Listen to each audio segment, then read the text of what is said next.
ended up being the only sociopath that I've ever hired. Recruiters are like, this is a great VP of sales. And I was like, there's something wrong with this guy. Didn't do a reference check. The person had just lied about everything. One tip I really like for creating the right job description or finding the right job title is... I had 164 applicants, brought that down to 20 people that I interviewed. What are the greenest flags that you look for? Your LinkedIn needs to be clean. You're a salesperson, you represent yourself. Same for marketing folks. You can't sell yourself there. Where are you selling yourself? Some of the questions I might ask, why is this the right decision for you right now? Not even for me to select you. Why is this good for you? What's the interview or recruitment process that you recommend to founders that you work with? There isn't a lot of resources that have sales experience in their organization. This is like their first sales hire. They should have someone working with them, coaching them, that is hired and managed salespeople before. Because if you don't, you're going to make a mistake and it's going to cost a lot. And founders are incredibly smart, super high IQ, but they just lack wisdom in hiring and managing salespeople. Looking back, what's one sales hiring mistake you would redo and what best practice did it teach you? Pressure from recruiters. The VP of marketing likes this person. This isn't your hire to make. You're just advising. The CEO likes this person. And they just like convinced me. I think that it's one of the cleanest signals to look for is someone that's been... The bar has to remain high and the standard has to say high. The bar is permanent, right? The bar never moves. And the minute you lower that, the minute you make a bad hire. I love salespeople. God bless salespeople. Today, we're talking to Seth DeHart. He is the #1 VP of sales consultant to European startups that are trying to sell into the US market. He's worked with, at this point, over 75 startups on this. He's founded founder-led sales, a community of founders and sales leaders that are trying to learn how to sell better in the early days. And Seth has hired countless amount of reps throughout his career. So we're going to talk to him today about his most tactical hiring advice for hiring the best sales reps. All right, let's get straight into it. So let's talk about the importance of filtering for the right candidates, starting with the job description. Yeah. So a few things. Quick story for you. I was speaking with a founder 2 days ago. Job description they'd put together. Typical reinventing the wheel. Super smart, high IQ founder, has no sales wisdom, trying to just cobble it together. First thing is business development executive is the name of the role they're hiring for. If they're hiring for founding AE.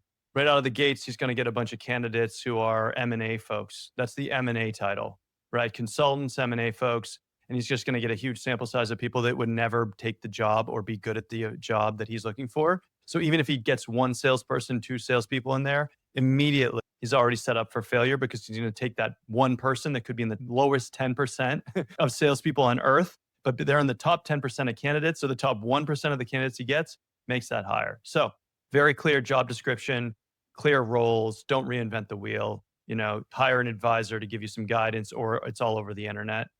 Just don't try to reinvent the wheel. Then get a big pool of candidates, go through job description, go through their profiles. I just look on LinkedIn. I don't look at resumes, CVs, whatever. I just look on LinkedIn. I'm looking for very specific things. So sometimes I'll coach founders on what to look for to train their eye for that. I was also hiring a growth leader in the past, and I had another growth leader train me on what I needed to look for. So you go through all those candidates, you narrow that down.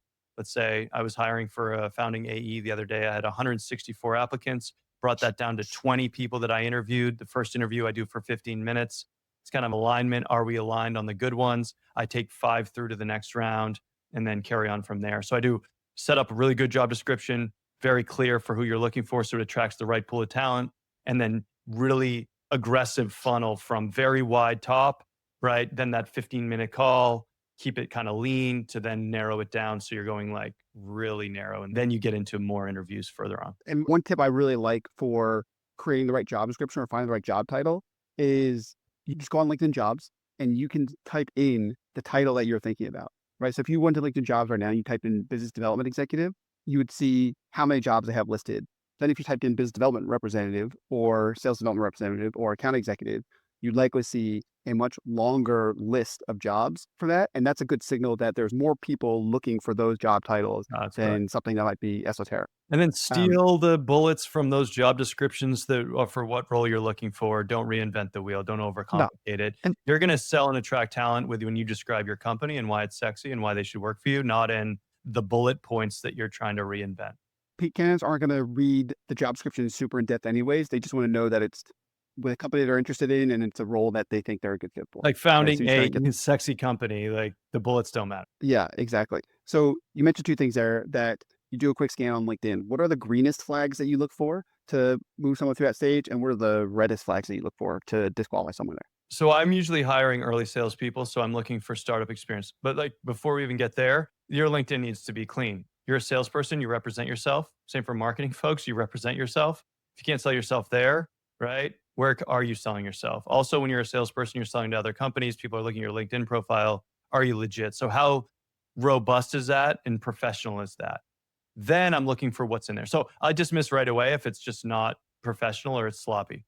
Then I'm looking for jobs, titles that are representative of what you've already done or what I'm looking for. So, like, for a founding AE, maybe I'm looking for 2 to 6 years of closing experience, 1 to 2 years as an SDR. Ideally, you've done this for 2, 3 companies. If there's a lot more than that and it's messy or it's not clear career progression, like it doesn't make sense. Again, it needs to make sense to me. I don't mind a big company mixed in there too, but the story needs to make sense on your LinkedIn for me to want to even spend time with you. Then at that point, I'll just send you a link to my calendar for 15 minutes, right? And then move on to the next one. Another one of the best founders I've ever worked with is looking for career progression. So what he's saying is if I'm looking for smart people that are hardworking, career trajectory is it's very hard to have steep career trajectory if you're not hardworking and or not smart, right? And if you're smart and hardworking, it's rare that you wouldn't have good career trajectory because if you're smart but you're not progressing, you're going to leave.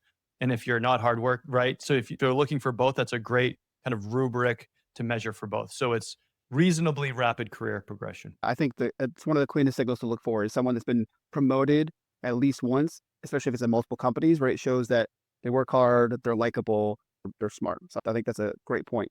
The 15-minute call, what are the questions that you're asking on that call? I think it's less about questions specifically and more about whether we are on the same wavelength.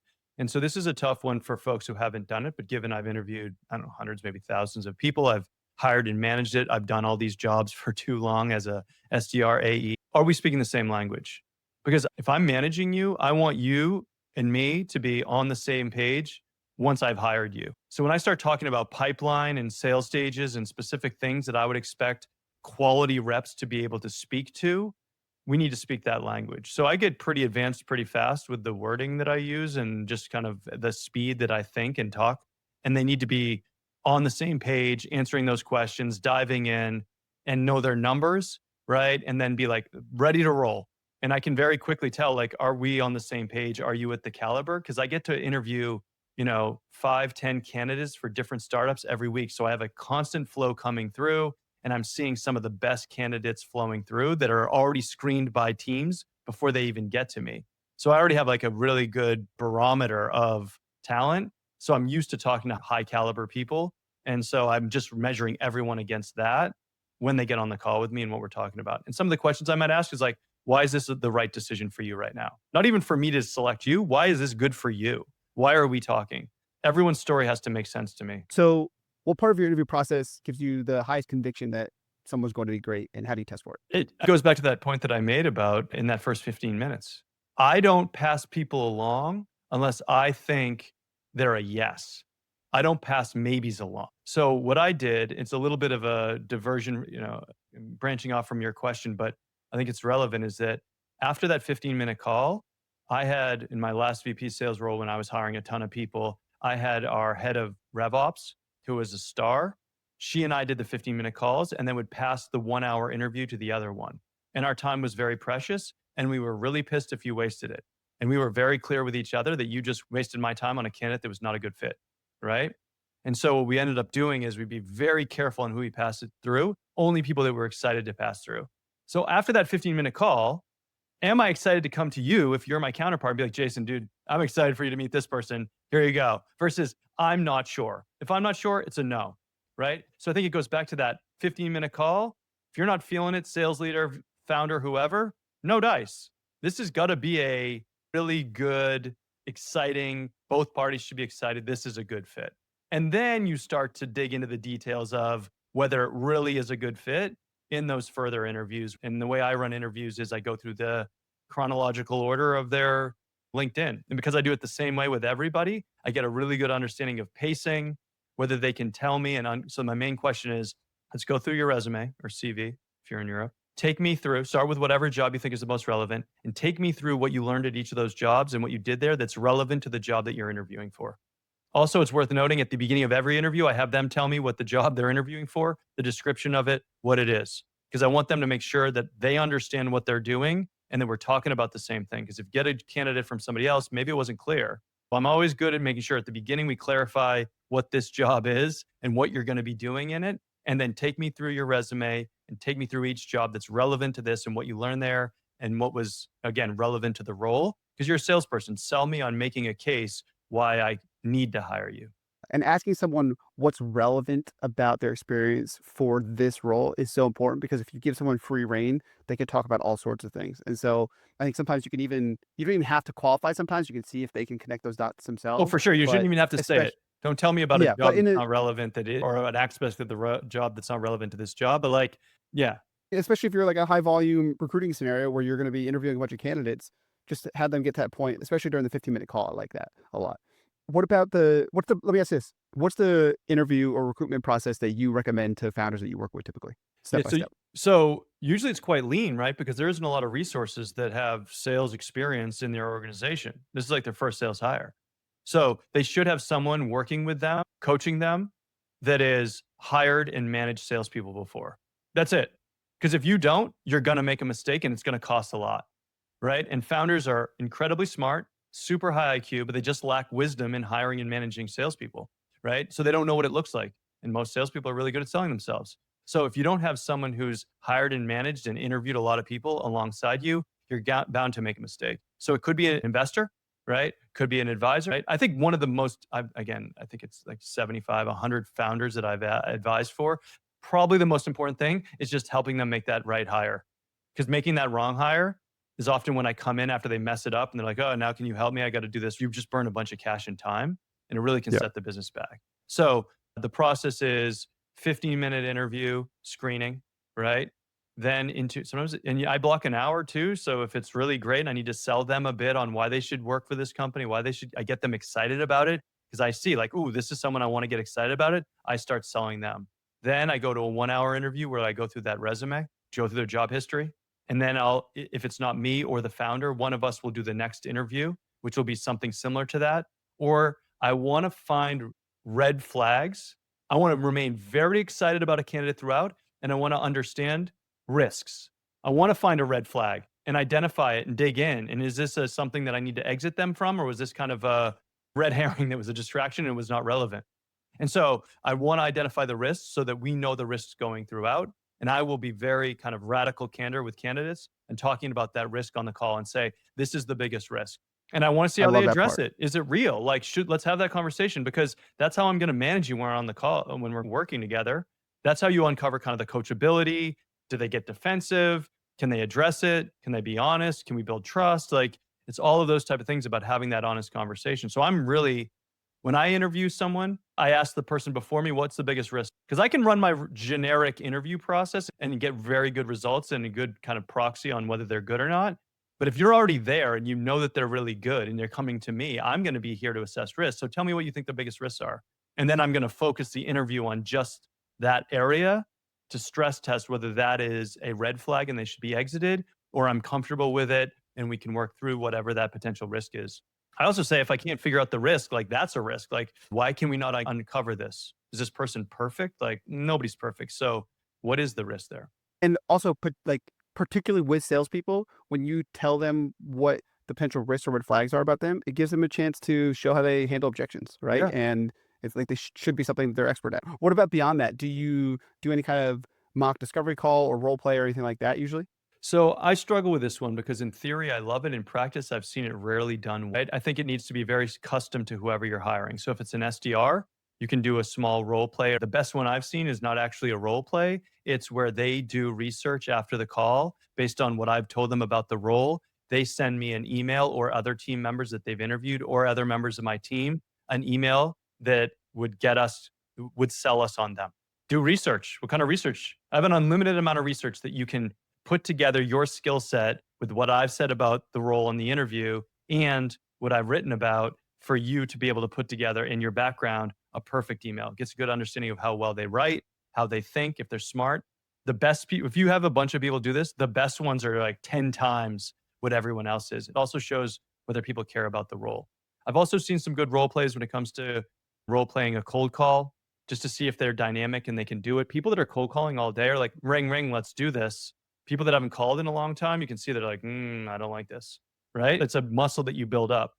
I've also seen people do the demo where they're like, hey, let's go through a discovery into a demo, less about the demo, more about the discovery. But there needs to be some context behind that has to be done in a way that's not just a weird, wacky simulation. I think it gets dangerous when you're like, sell us our product. It's like maybe on a cold call or an SDR or an email, but like if you haven't sold a product before, like running a discovery, then what are you just testing? Like how many questions you ask? Really, you're trying to understand, is someone really smart about asking questions and will continue asking questions until they get what they're looking for before they start pitching you? Things like that. Yeah. So it's just really hard to do it well. I wish I was better Yeah. at it. I wish I'd seen more examples of it done excellently. I think people talk about it in theory, but in practice, rarely executed at a high level that really is discerning, separates the best from the average. Yeah, I think if you give them the right context for that, and your expectations are not for them to close or sell someone, but really in the mock, say, discovery call, can they try to understand the customer's pain points that map to potential 100%. solutions that you guys have? But it doesn't really have to go beyond that. They don't need to have deep product knowledge or anything like that. It's really, are they smart enough to learn about your product where they can understand the problems that customers might be dealing with and like the main solutions that you guys could offer for that and get it to the next call, right? Without having to go deep into a demo 100%. like that. Just very easy to make it messy, even if you're really good. And then you're getting, it's like a false negative on someone who's really good. Looking back, what's one sales hiring mistake you would redo and what best practice did it teach you? Pressure from recruiters. My worst hire ever was when I was helping and advising a company, and the recruiter's like, "This is a great VP of sales," and I was like, "There's something wrong with this guy. I don't like it." And they're like, "No, no, no, this is great. You know, this isn't your hire to make. You're just advising. The CEO likes this person. You know, the VP of marketing likes this person." And I was like, "It's something I don't know," and they just like convinced me, and it ended up being the only sociopath that I've ever hired. The person had just lied about everything. And I don't know, had they been as good at lying, good as their job, or half as good as their job as they were about lying about what they had done, right? Didn't do a reference check. So maybe that's the second 1B, right? Is like 1A is don't get pressured into hiring anybody either through fatigue or being worn down, right? When you start to get interview fatigue, you're like, oh, we just got to find somebody. No, the bar has to remain high and the standard has to stay high. So whether it's pressure from recruiters or outside pressure or anybody, no, the standard stays the standard, right? Then don't get worn down yourself. Don't get fatigued. Do not move the bar, lower the bar ever. And you just gotta, yeah. For me, bowed to the pressure. The person ended up being a sociopath, and it was a disaster. It was just kind of shocking, and I should have never done that. The bar is permanent, right? The bar never moves. And the minute you lower that, the minute you make a bad hire and I it was on the costs phone you this way morning more with than the you're founder. calculating. We're interviewing growth leaders, so I'm getting heavily involved in that now, which is fun, and I'm still learning. And we had two really good candidates that the founder is about to meet. One can start immediately. One has, I think, 2 months notice. And he's like, "Oh, that guy can start immediately." And I immediately was like, "Shit, he's biased. I should have." I Mhm. was like, "No, no, no, no. They both have a 2 month notice." I mean, I was trying to be. I have to be honest with him, but it was funny because he Right. immediately like liked that person better in his mind because I could start immediately. We want someone soon, so it was just like, oh, I should have like. You can see how you start to bias towards things that make your life better. But I was like, no, no, no, no. I don't care when they start. They need to be great. If they're both All right, exactly man. the same, go with the one that can start sooner. But they're no one's exactly the same. So take the better one. Absolutely. All right, man. This was great. Super helpful. I love some of these things that you talked through. Again, if you want to learn more from Seth, you can find him on LinkedIn. He's put out some fire content. And you Fire. I go to like Founder it. Led Sales, where some of the best content for founders out there. Any last things you want to say? I love salespeople. God bless salespeople. Thanks, Jason. All right, man. Thanks for coming on. I appreciate it. See you, brother.